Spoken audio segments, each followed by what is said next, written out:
Hello, everybody. Welcome to Headhunters Live, number 61. And today we're going to be interviewing Darren Westall, the founder of Paiger. I'm sure many of you have heard of Paiger. And if you haven't, you'll learn all about it today and how it can help recruiters. With that said, let's talk to our special host. We have the best looking man in the biz, recently won back his title from Neil.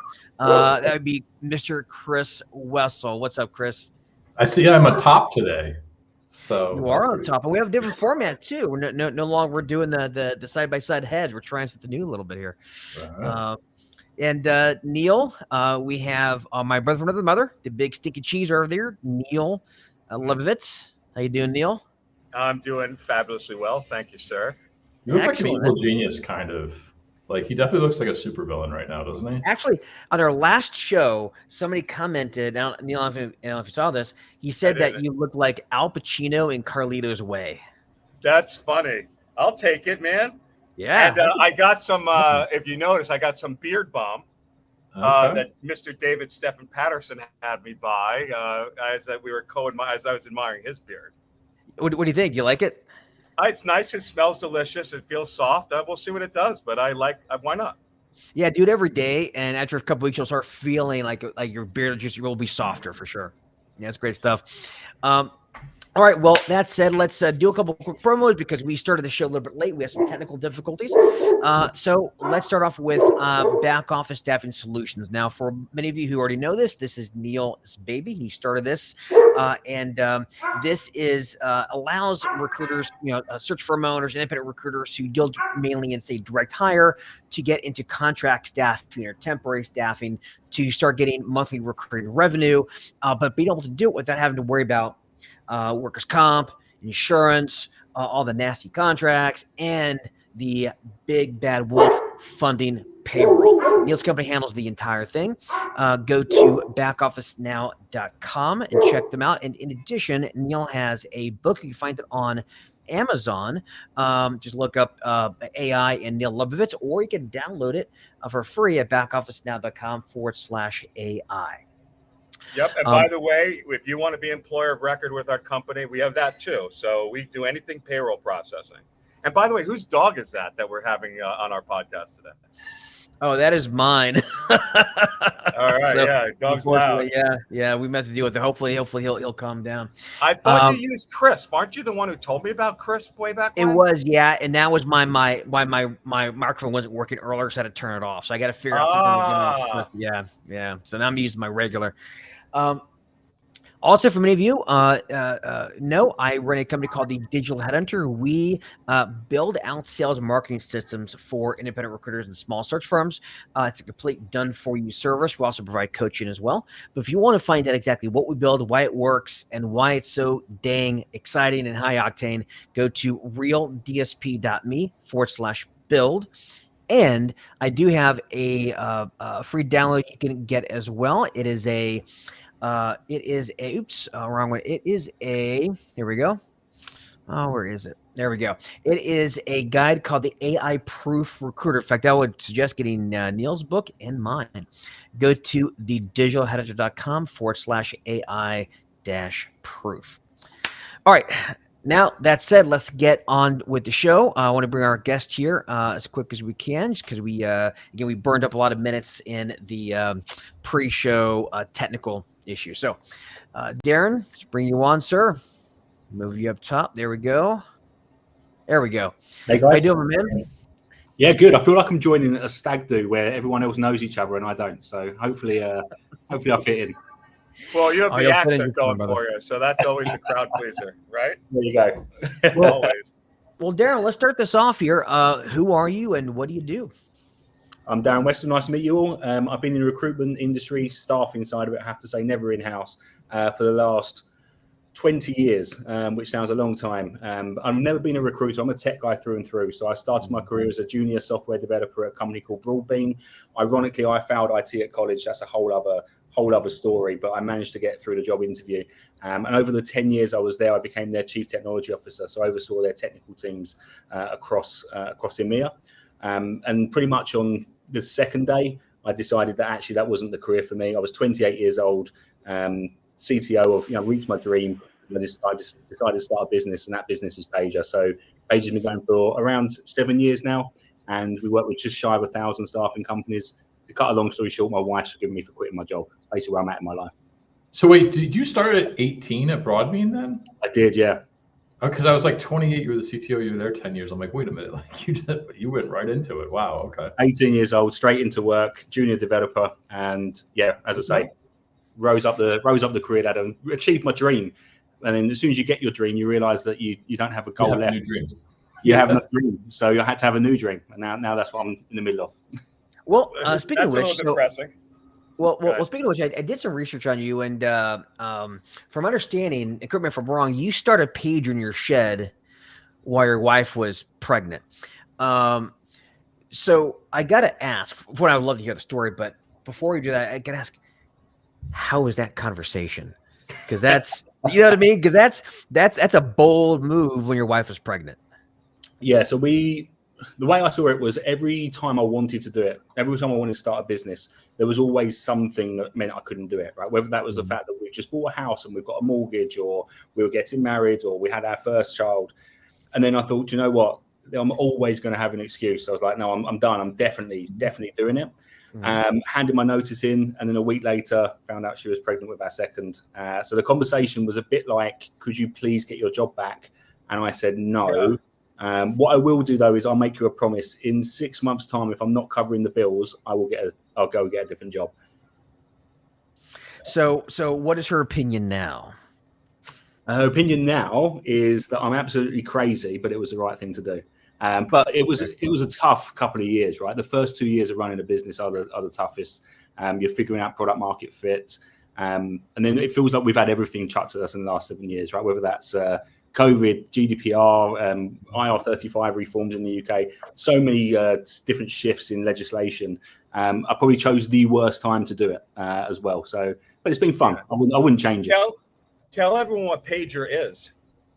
So Paiger today is a complete business development platform for recruiters. When we first launched, it was very much a tool to help you build your personal brand, take your LinkedIn to the next level. But in the last 24 months, the economy's driven us to build what people need, and it actually helps you identify leads, people that are hiring right now, decision makers, contact information, give you tips on how to personalize your outreach, help you record video outreach. So it is a complete BD platform specifically built for the recruitment industry. And that's what we do for, as I say, just shy of 1,000 staffing companies now.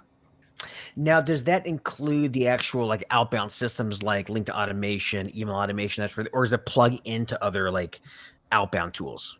Yeah, so we don't do the outbound. So I'm a big believer that everything should live inside your CRM. Everything should live inside that core platform. So think of us as a layer above to give you the enablement and the information, and everything else then feeds into whatever tools you've got, whether that's your Bullhorn or your SourceWow, your Instantly, whatever it is you're using, we can feed into. I got okay. All right, good. Well, so let me ask you this. So let's talk about biz dev, because that obviously for most recruiters, especially now, that is the number one topic. Everybody wants to hear how to develop your business, how to get clients, etc. So let's and I want to dive into some kind of some tips and tactics that you've seen successful recruiters use. But before we do that, I do want to get just a quick overview. Like, so when you look at Paiger, specifically, like what is it doing on top of the CRM? Like what I guess tools are baked into it? Yeah, I think the biggest problem we've always had is consistency. We tend to operate in peaks and troughs. One day we're doing BD and we're fully at it, and then the next day we're back on candidate sourcing, or we're doing other things. So Paiger is about enabling you to be consistent in your business development. So the idea is that you've got almost an assistant, and you train your assistant on what information you need every single day. So what roles have gone live within your niche? What news has come out? Have they gone through rounds of funding? Have they made senior appointments? Has there been acquisitions? Anything that could actually drive your desk forward, your assistant's going to send to you every single day. Signals. You start mapping your market. Yeah, all about driving those signals. And then what do you do once you've got a signal? You need to research the business. Have they been on podcasts? Have they been mentioned in the news? Who's the key decision makers? How do I get in touch with those decision makers? So it's about taking the market signals for every day and then making it really easy for you to actually take the next step with those signals. Interesting. Okay. So really in a lot of ways, it's primarily more around like research, right? So you're researching companies' openings, researching the founders or the executives there to find out like how you can personalize messaging. So does it actually like write all the messaging for you as well, and then pipes that into it does a lot of the heavy lifting for you. So I hate spray and pray. Right, I'm a big fan of personalized outreach. I think I don't know what your book says, but I imagine if we fast forward 2 years, personalized emails is going to be a commodity because of AI. Right, it's going to be so easy to spray and pray. So I think the big challenge for recruiters as salespeople is to show that actually we are a real human being at the end of it. So we don't write the email for you. Instead, we would rather write a script for you to record a quick video about it. So you can actually showcase you as a person, write your LinkedIn content. So when they visit your profile, they see you as that trusted expert. So we're more positioned around using AI as an enabler to showcase the fact that you're a real human selling, doing good quality personalized outreach rather than volume. Yeah, it's a good way to put it. Yeah, I think the more the people automate all their messaging, and the more the personalized touch is going to matter. I mean, granted, don't get me wrong, automation has its place for sure. I don't think it's an either or. You know, like one of the things that always annoyed me was people always would say, "Are you working? Was it that you can work? I'd rather work smart than work hard." I'm like, well, kind of. Don't you want to do both? Wouldn't that like? Right. You know what I mean? And so I think there's a place for automation. There's a place for the personalization. But yeah, that personalization I think is so key. Yeah, I wonder, you know, it is, but I wonder with AI if it's going to be less key, because now I just ignore them. Hey, Neil, back office staffing solutions journey is really exciting. How you're bringing back office payroll to the recruiting industry. Like, give me a fucking break. Like, well, that's not real AI read my personalization, thing. You know, that's like you know how it is kind of like, you know, back in the day, like high first name was like yeah, right. And everybody does it. I think it's like that now. That personalized first line thing is very like passe. I think now I see one thing we need to do is we kind of personalize the entire message, versus, and then also I think the personalized touch also is going to come into play when like cold calls, leaving a voicemail, a video, a voice on LinkedIn, because those are all forms of personalization, right? Yeah, and that's what we're doing, is giving you all the tools you need to be able to have those personal conversations, that personal outreach, rather than just trying to say hi first name. You know, it would be, hey Neil, I saw you on the podcast. What you said about XYZ was really interesting, etc., etc. Yeah. Right. While some people might see that as a time suck to send through all those messages, if you're enriching the data that much and giving them that much ammunition, and someone sends 20 well-crafted, incredibly personalized, highly relevant like messages instead of 200 ChatGPT generated grab buzzwords from the LinkedIn profile messages, like you're going to get a better response rate, I would think. It's going to be higher quality outreach. The question to ask yourself is the juice worth the squeeze, right? And we're talking about making a placement of tens of thousands of dollars, pounds sometimes, right? So yes, the juice is worth the squeeze. So get over it. You're going to have to put a little bit of work in to get the juice, right? So we'll do all the heavy lifting for you, but you still need to record a really good video outreach. You know, you need to pick up the phone. That's my view, and obviously I'm quite opinionated, guys. Well, and that's interesting too. Oh, sorry, Neil, go ahead. No, Chris, please. I was gonna say, so like it's interesting because like even my own approach to BD and customization is a lot different than it used to be, because I used to run a larger agency that did a lot broader, a lot higher volume, and these days I fill 25, 30 jobs a year, and they're all senior level, right? And so like I can afford to take my time and cherry pick a little bit and really like fine tune them, because each one of those could be worth a lot, right? But when I had a bigger firm and we were filling everything from help desk specialists all the way up to CTOs, like you needed to find a happy medium of that. Like you need to be personalized enough to get their attention, but like you didn't need to spend, the juice had to be worth the squeeze on every message, to your point. Yeah, and we don't work with generalist recruiters, so like, we can't. Our software doesn't fit, right? So you have to be specialized within a niche. You have to be wanting to map your market. You have to want to build a presence on LinkedIn that showcases yourself as an expert. You know, so generalist recruiters aren't a good fit for Paiger. We're not a good fit for them, and that's just something we accept. Sure, that makes sense. Yeah, it does make sense. I think, yeah, it's tough. I've got, I do have clients that are more generalist, and it's just a tougher. Just from personal experience, it's just tougher marketing that. It's a lot tougher. It's Usually, tougher to narrow it down. If you're doing that, you have to kind of figure out, okay, how can I better niche? And usually for like generalist recruiters, and they, at least not usually, but I've seen a lot, like a generalist recruiter will then just focus on like one little town. Like, you know what I mean? Like I've got, there's a guy I know in Orlando who does accounting and finance. Accounting and finance is pretty broad, honestly.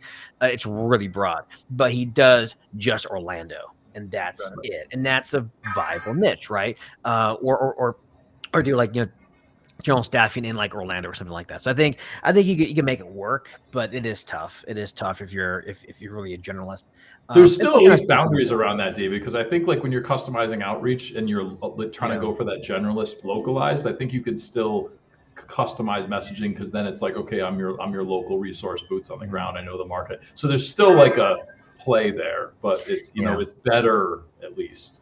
Well, but you know what? It's just like the old days. If you take the time to show that you did the research on them, and it is specific to them, and it's not AI. It's I saw your podcast. You did this and that, and hey, I'm impressed with it. Or hey, I saw this book that you put out. Really cool. I love this. I would love to tell you this exact. That stuff works. It always worked in the old days. And when I was president of Agilon, I would teach people to do that, how important it is. And that training, it's so obvious. It's obvious, but no one does it. No one does it. It's just no one does it. Well, yeah, the other thing about being niche as well that helps is that it helps you speak the right language. Because part of personalization, maybe not personalized to this specific person, but let's say you work in SAP was my niche. So in SAP, we don't talk about things like within FICO, COPA, and CCA, and also, or like S4HANA and IS Retail and ABAP programmers. All those ABAP. Just the fact that I say ABAP instead of ABAP or EBAP, you know what I mean? Or, and being able to do that, it shows that, okay, I speak the language. It's like recruiters. I'm sure we've all seen people marketing recruiters that don't speak the language. Like when they in their first email, like for example, I had a email from somebody like, I don't know, 6 months ago, and he probably thought I was a recruiter because I was still on my LinkedIn, right? And so he sent me an email about how if I want more high ticket clients, and I'm like, then I knew, okay, you have no idea what recruiters do, because recruiters don't say that. Coaches say high ticket clients, right? And I'm a coach. But if you're asking me as a recruiter if I want more high ticket clients, no, we see things like retainer, contingency, premium clients, things like that. But recruiters don't say high ticket clients. That is a coaching terminology. So he also took a coaching class and said, okay, I'm going to try to reach out to recruiters. And so, stuff like that can tell you right off the bat, like, okay, this guy doesn't know what the hell he's talking about, Yeah, it's interesting. You've mentioned language. So another part of our product is taking candidates to market. In the UK, we call it specking in, like speculative CVs. You guys, I understand it's more like MPC, most placeable candidate, MPC marketing, right? So you can upload a resume, it will format it for you, anonymize it for you, and then match that candidate to open vacancies in the market. Again, it's a reason to have your niche or niche. I'm going to learn to say niche. So that you can actually go, right, I've got these. I see candidates as products, and I know it's horrible to think of it that way, but this is the product I've got today. How can I market them out? And Paiger is going to actually help you with that. Market map that candidate out, anonymize that resume, format it in a beautiful way, so that when you actually send it to a hiring manager, it's the first one they open. Oh, dude, yeah. NPCs are specking candidates is fantastic. I mean, if you have something to hand, you got something to sell. Like, I find the best candidates. So does Neil. So do you. So do everybody finds the best candidates. Like, okay, got it. Great. Like, what's the proof? Everybody says the same crap, but you actually show up and say, I get this. And also, I will say, when I was in SAP, I placed analysts and developers and solution architects, project managers, and I always wanted to work leadership positions. And I always tell my clients, hey, I work leadership positions, but I never really got leadership positions, except maybe like a few managers. I started MPCing or specking VPs, because what happened? So I get in VP searches, because then I'm like, oh, I guess he recruits this now. Like, I'm demonstrating it. And if everybody wants to start recruiting higher level searches, start MPCing higher level candidates. It's one of the best ways to break in, because then you're tagged as, oh, he's the guy that recruits directors and VPs. So when they have a VP search, and if you can back that up with your LinkedIn content, so it all adds up. We're talking about old school methods that always work, right? You need to be that expert. You need to be that that narrowed down in your niche, so that when someone views your LinkedIn profile, it's clear that's what you specialize in. That's who I can trust you with. That's the candidate you represent. So it's a full circle, right? You can't just do one part of it. You need to do all of it consistently. And it's the consistency that's the hard part. So many people do it one day a week when you should be doing it every single day. Well, that is the beauty of AI, because it allows you to create a lot of that content pretty quickly. Although you have to be, obviously, there's a lot of content out there that looks like AI. Hello, M dashes. But or the M dashes, the Oxford comma are the two big tells for me. Oh my God. Yeah. Can I say this? This is a great tool, Phrasely, with a PH. If you don't use it, it's friggin' unbelievable. It's an AI detector, so that's how I could tell anyone that uses AI. It's obvious anyway, but I put it right in there, and it confirms my belief. But it also rewrites. It's called humanizing, and that's a term that they use for a lot of these things. It'll humanize your text, and it's freaking great. It just gets rid of all that crap. You should run one of my LinkedIn posts for it, because Paiger's got something called the AI personality. So it trains on your previous LinkedIn posts to understand your writing style, your tone of voice. So please do put my LinkedIn post for it and let me know, because I'd like to think our post passed the test, if that makes sense. I will, Darren. I'm going to make a note right now. Yeah, I will say, think about AI. If you're, because I use AI a lot as well, and I also, my clients do. We teach it. And I know that if you give it enough data, like it's not necessarily about the prompting. I mean, promptings are important, but it's the training data. The training data I think is the most important part of AI, because you have really good training data in there, like writing styles, etc. And also, if you're using a good tool, I love Claude personally when it comes to AI. ChatGPT is crap when it comes to writing content.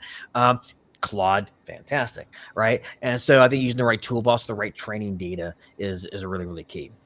Can I give you as a funny aside, because David always uses analogies about dating, which is so applicable? Well, I'm single and I date.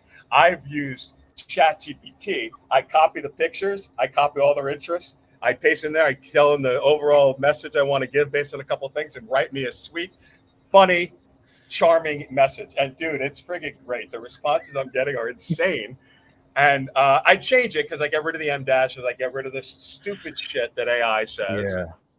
But it's freaking hysterical. And just today, I put in some pictures, and they said, we can't comment on what someone looks like based on their pictures, because I used to have them analyze the pictures and say why I found each one so hot or beautiful. And they said they changed it. They got programmed to not allow that anymore. And that just happened today. You should run the responses through Phrasely to see if they wrote them in AI. Yeah. Oh, I can tell. I can tell when they do. Yeah. By the way, on that, try Grok with the images, because I think Grok will still do that. Try Grok. I will try. There are others. But if they write me an AI, I then immediately put it in AI, write it back, and I don't edit it. Because when I do AI, I take it to a text editor, get rid of all the crap, make it sound real. If that, I just literally paste it back, and we go back and forth. When it's so obviously two computers talking to each other. 2025 Barney Stinson, everyone. So the guys that you're messaging, can any of them tell that you're using AI? Do you ever get called on it? I did once in the beginning, and I had M dashes and I had stupid stuff, and I denied it, and they believed me, and then we kept on continuing. But it's so obvious when they reply back with AI. So some of them are doing it too. Anyway, it's funny, the whole dating scene. But I love that they got rid of. Now, you can't comment on how beautiful or sexy or any appearance thing. They now, ChatGPT says no. I think they're gearing up for their IPO, right? So they probably just want to make sure there's nothing that's going to come out. Yeah, I don't know. I guess. So should you not be doing that in your BD? Because I have been. Well, Chris, you don't comment on their looks in your outbound messaging. Sometimes it works. No, I'm just kidding. It helps to be a good-looking guy. I'll say that, or a good-looking woman. Yeah, it is helpful. It's like, I gotta rein this in. Although I will say, if you're a good-looking woman, that's probably the best thing, because that's human nature is human nature. I mean, at the end of the day, let's be real, especially in tech. If you're a good-looking woman, you're gonna have a much higher connection request acceptance rate. Just right off the bat. Right? Yeah. It's just human nature. We tested that on our website when we first launched. So it used to be a picture of me that popped up saying, "Do you want to book a demo?" And then we changed it to an attractive woman, and our increase went off through the roof. They were just disappointed when they got to the demo and it was me. So. That's funny. That is pretty funny. That's great. All right. So on that note, let's kind of dive in here. So one of the things I want to talk about is chasing job leads. So I know on Paiger, and in full disclosure, I haven't used it, but I did some research on it, and you guys do, I guess, job leads. So when a company posts a position, I think, right, that it gets piped in, and I'd imagine, does it, like, I guess, walk us through that? Like, does it source the prospects as well, or how does that all kind of work? Yeah, so the first layer is to say, right, we want to have as much coverage as possible. So, whether that's LinkedIn, Google for Jobs, we've got lots of different providers underneath the hood, so we can say, right, if the job goes live on the internet, we're likely to find it. And then you can subscribe in two ways. You can search by job title. So let's say I specialize in Python developers. I can say, tell me any Python developers that go live in the last 24 hours. But I'd also recommend searching by company name, because ideally you're going to tell us all the companies you're on the PSL for, you've got terms signed with, your top 20 target accounts, and you can actually segment their results as well. So even if you went for, I'm trying to think of a big US bank, my mind's gone completely blank. Name a big bank in the US. Bank of America. Bank of America, that's probably the easiest one. So Bank of America, right? You say I want roles from there. The problem with that is they're going to recruit for claims handlers, customer service, software developers. So you can actually then say, I want roles from Bank of America that mention these things in the job description or job title. So you can actually segment it even further. So just get the roles that you're really interested in across all of your clients and by job title. And that's your lead list every single day. And then from there, you kind of create a short list. So you look through and go, yeah, that one's good, that one's good, that one's good, that one's not, that one is good. And that's your saved leads. And from there, you then research the businesses, find the decision makers, look at podcasts, look at news articles, look at their social profiles, all in one place to build up that personalized outreach. And ideally, then you'd pick up the phone, have a conversation. We all know that's becoming less and less possible, right? People are not answering the phone some more. So we'd then say, right, let's record a video about this lead, about this business, using this key information. And then that will actually response. Well, making calls, if I make a call, how is my AI avatar going to talk to my prospect's AI avatar if I have to get on the phone? You know what I mean? Well, then let me ask you though, about job leads. So I've always said that when job leads, when position gets posted, it's like to the HR, to the hiring manager, when they post a position, be prepared for these zombie horde onslaughts, right? Just I always, in my mind, every World War Z, you know, there's zombies are going super fast, they're kind of climbing up the wall, like that scene, which is a great scene. I always think of that as, you know, the hiring manager on top of that wall, there's zombie recruiters just charging up the hill. So given that scenario or that sort of imagery, right? How in your experience, how do your clients like separate themselves from the pack? Because obviously, like, you got to compete with all the noise. Granted, they're hot clients, they're hiring. How do you compete? Plus, to add a layer to that, they're also in a position where those clients are most likely to think they can do this themselves and don't think they need the help yet at that phase.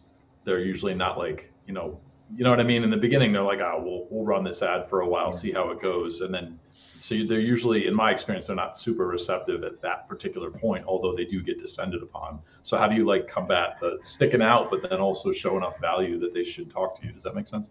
It completely does. And there's always ABC jobs, right? So I'd always start with my A jobs, and they're the ones where they've put it onto their ATS platform and we've notified you today. You've got terms signed with them. You're phoning them up to say, hey, Tracy, you know, we've had this before. We know you're going to struggle to fill this. Do you mind if I get a head start on this role? Because I know you're going to need, right? That's your A job. We've told you your client that you've already got terms with is hiring. They didn't tell you about it. We are, so they need to call them. Then you've got your B job, which is people that are hiring now, and you know that it's going to be a hard to fill role. So yes, they're going to try it themselves. So that phone call wouldn't be, look, can I find people for you now? It's just an introduction to you, right? I noticed you put the role live. This is what I do. The reason I got in touch was I saw you were on the podcast where you said X, Y, Z. So I just wanted to connect with you. I'm going to connect with you on LinkedIn as well. I'll probably give you a shout in 30 days to see how you're getting on. I just want to make sure that's okay with you, and this is the best number for you. Really, really soft conversation. But the moment they're struggling to fill that role, because they've probably got some internal pressure, right? They need to fill that role. They're going to pick up the phone to you, right? It's not like, which agency am I going to use? It's actually, no, I spoke to Chris, and Chris said he can help me with this. And he's a really good guy, and we've connected on LinkedIn. His content's really good, so I'm going to call Chris back. So yeah, part of it's the content, right? Of not just saying, hey, not go for the job order, but more positioning that, hey, I know you're going to want to probably give this a go. Mm-hmm. I know your bosses probably want you to try to do this and before you go to an outside resource. But when it starts to get down to the wire, like I'm here, essentially. Yeah. And let me get. I was just saying another tip. We've talked about this in past shows, but creating your own podcast, I think, is more important now than ever because podcasts are all the rage. And everyone wants to get on one now because it improves their brand. I mean, when we invite people to our podcast, the rejection rate is like slim to none. Everyone's down for marketing themselves, their brand, and getting more touch points of your personality out there. People can get a sense of you, right? Totally. And what we love is when you, we just lost Chris. What we love, there he is. What we love is you can call all these amazing leads and invite them to be a guest on your podcast. Then you can talk to them about all the other stuff. They will give you the business. I cannot begin to tell you how many clients I have that were guests on the podcast because they learned what I did and we had a relationship, not a cold call. Mm-hmm. And on top of that, if you're a recruiter, check this out. Like, so I worked with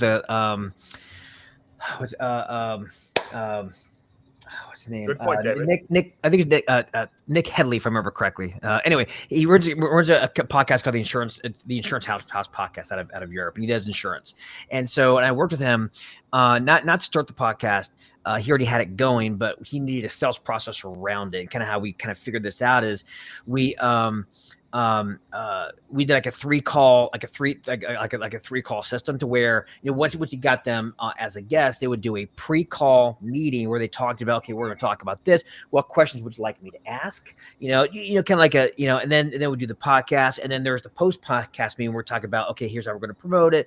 And then he got 3 meetings with every podcast guest, and they were all like super high level insurance executives, and that's where he got all of his business. And so you can quite easily what's the value in spending quite literally probably an hour to an hour and a half over 3 meetings on face-to-face on Zoom with your highest level prospects and doing that consistently every single week? Like, what kind of revenue would that generate? A lot. So that's a great tip, Neil, is a podcast, right? You just got to, but if you want to maximize, do a pre-show meeting and a post-show meeting if you really want to maximize that. Yeah, it's interesting because we talk about inbound versus outbound, right? And I speak to so many people that pick up the phone, can't fill the job then and there, but then they post on LinkedIn and they go, "Oh, it was my LinkedIn content that got the opportunity." Mm-hmm. Well, actually, the phone played a part. So that outbound call was their first touch point. Yeah. And we teach these days in university, at least in the UK, that it's 33 touch points for someone to trust you and do business with you. It used to be 7. Right? That's what we used to. It did used to be 7. I love that it's 33 now. 33. That makes sense. And it could be, you're right, it could be a variety of things. It could be LinkedIn message over here, LinkedIn post over here, a voicemail over here, another email over here. They see a content about you over here, and another email over here, and just over time they built up this picture of who you are. And that's why I talk a lot about hunting and farming, how like they kind of like feed off each other. Like for me, for example, my practice, I've obviously got the show and guides and courses and my LinkedIn, my Facebook group and all that. And then also my outbound. And when I outbound to somebody to search for a owner, usually they already know who I am. Just not like I'm just some Joe Blow dude they never heard of. And so I get a higher return from my outbound because people just know about me from my inbound. Or conversely, I might outbound to somebody a bunch and then they reach out to me like months later on LinkedIn. It's almost like a hidden ROI thing, because you can't like say for every 100 posts I get a client. It's really the wrong question to ask, because I'm pretty soon it's like hidden ROI. Like the customer journey is so messy at this point. We've got our own sales team. So we have hunting and farming. So hunting is where we do cold outbound. Farming is where we try to get more from existing customers. The bit we've added in is fishing. So we call everything you just described for us is fishing. And you've got the bait out, right? And you're hoping to get a bite, but you're not guaranteed a bite. But you still should fish every single day. So hunt, farm, and fish is where we do. Yeah, it's really key. And I think too, now that the markets can become more competitive, I think doing things like that, and you mentioned farming, maximizing your existing clients as well, really, really key. I've always said, why not, if you're an IT recruiter and you've got a contract with a company, why don't you develop a relationship with a really good finance or accounting and finance recruiter, because they're probably going to have accounting and finance positions that you wouldn't work anyway, but you already have the contract. why not fully service the client? Say, hey, we can take care of this stuff. Got a network that we're doing a split network, like NPA Worldwide, one of my favorites, or top echelon. And so I think so. Well, let me ask you. Let's talk about that. So, in your experience, how can you, beyond just what I mentioned, how can you like better farm your existing clients? Right? How can recruiters do that? For me, referrals are the biggest thing, and the thing that really annoys me is you don't get given referrals. You have to ask for them. But everybody I speak to has no strategy around asking for referrals. Whereas for us, every single customer we sign, they get a message from me on LinkedIn. I didn't sign them, somebody else in the sales team did. And the first thing I talk about is our referral scheme. At the end of their implementation, our implementation managers have to ask for a referral. And at the end of 3 months, the CSM asks for a referral. At the 6-month point, the original salesperson calls them to ask for a referral. Nobody gives referrals just off the bat. If they're happy, they will, but you have to ask for them, and you should build a strategy around it. So if you haven't got a referral strategy as a business, it's a massive missed opportunity. It's one of our biggest drivers of new logos that we sign. How do you ask it so that people don't give you the old, no one comes to mind? How do you phrase it to get your most return on referrals? So you need to make sure that it's reciprocative, right? So for us, if an existing client refers us a new customer and they sign up, that customer that referred them gets a month for free of the platform. So it works both ways. So we say to people, if they know 12 people, they don't have to pay for Paiger for a year. That is fantastic. That's a great strategy. Yeah, but that's smart. So you could say like, okay, I've hired people for you. If I could help, another company that you have a relationship with, I'll give you 10% off the next placement I do for you. Exactly. And then they'll be like, then they might think like, oh, okay, like that's a really good I've never heard anyone do that, Chris. That's a great thing to try, I think, for sure. Not really heard of that. As simple as it is. I missed it. Repeat that again, Chris. So like, and basically just taking what Darren said and just extending it into recruiting, like, and this is just something that occurred to me as we're talking, like, okay, if I say to like a company that I know, if you refer another company to me that might I work with, I end up hiring someone for them, I'll give you, let's say 10%, whatever the number is, off of the next hire I do for you. So in their mind, they're like, oh, I can save a few $1,000 next time if I call Chris instead of somebody else. Plus, he already knows my company, right? And then they're also thinking, if they're really enterprising, like Darren's like, if I get 12 customers, like, well, you got Paiger for free for a year. They might think to themselves, well, if I get a bunch of referrals, maybe my next placement he does for me will be pretty much nothing, which I would totally do if I got 10 other hires out of that referral. That's, I don't know, it's something to think about. I got to give that some thought myself. Yeah, something to think about. Well, it also it's just asking, because like asking's hard, or at least for not used to, because it's uncomfortable. And but we're for all of us that were on our first few days as a rookie as recruiters, what we were told: ask hard questions.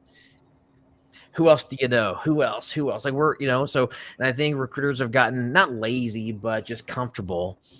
Right. Sure. So I think that's a good point. It's a great strategy, Darren. Thank you.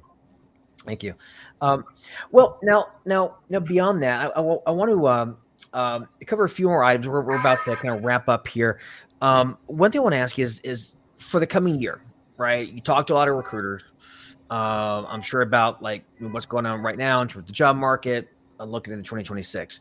What are you seeing out there in terms of business, what's working, what's not working, and how can recruiters just in general approach 2026 to maximize their chances of success?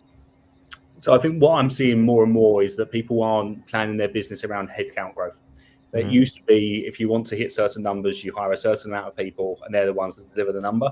Actually, I think people now are taking a step back and saying, right, we've got probably enough headcount. How are we maximizing what everybody's doing across the business through AI, through technology, through outsourcing? It could be a number of different things. But number one thing they're trying to do is not hit success through headcount, which I think actually is the right thing and always the right thing. But we've always been, I'm going to use the word a little bit egotistical around headcount. Right? It's like you don't say to people, how much money did you make last year? You go, how many people have you got now? And they go, oh, I've got 20, I've got 30. And that's what we judge people on, when actually we should be judging them on things like EBITDA, etc. So I think in the UK, at least, people are very much focused on maximizing return on headcount rather than growing headcount at the moment.